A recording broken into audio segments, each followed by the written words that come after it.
All right, let's take you back to our leading story this afternoon. Tiffany Meek, the mother of Jayden-Lee Meek, has been charged with his murder.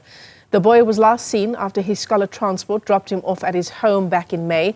He was reported missing by his mother later that same night. His body then found a day later, unconscious on the stairwell of his home in an apartment in Vleerhof on Johannesburg West Rand. He was declared dead in hospital the same day.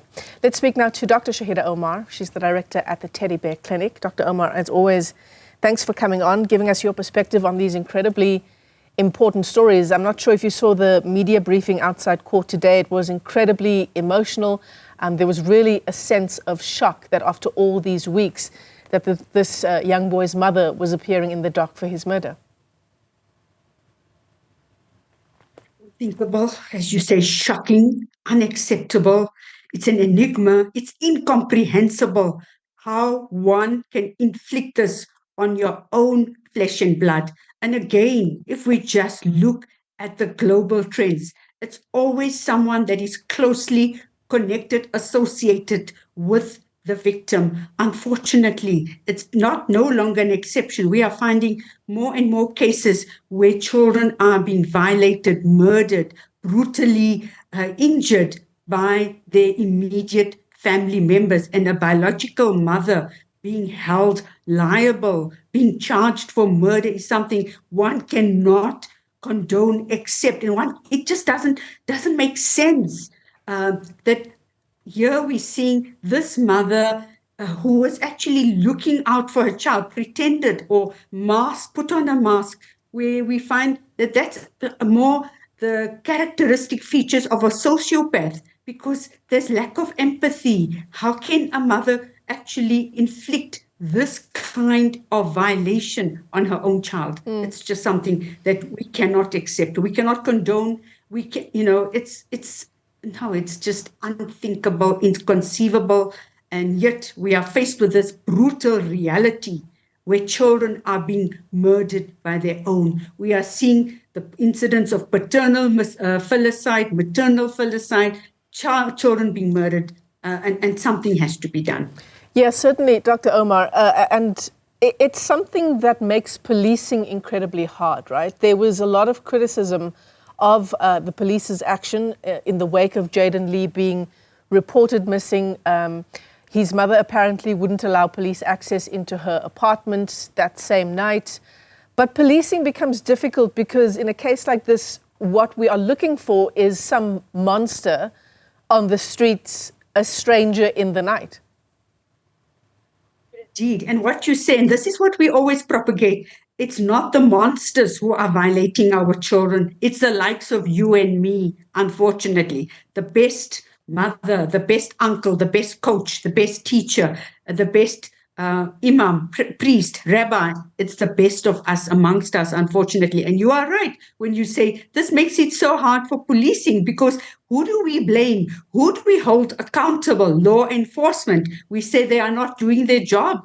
And of course, they are being obstructed because in this whole investigation, they were looking everywhere. And the mother was, of course, holding them liable for not doing enough, for not conducting the investigation properly. So it's so unfair to law enforcement as well, and the expectations that we place on law enforcement. One of the community members outside court today, Dr. Omar, said that when Jayden-Lee's body was found the following morning, reportedly found by his mother in the stairwell of their apartment block, that his body was still warm. Of course, this brings the nightmarish thought that even when he was being reported missing by his mother, that this little boy may well still have been alive. And I mean, if one just thinks about the last memories, thoughts, feelings that had gone through this young, innocent, powerless, helpless boy, the betrayal, the violation by someone who is expected to implicitly protect this child, has subjected this child through this grueling trauma in his last few hours and seconds of his life.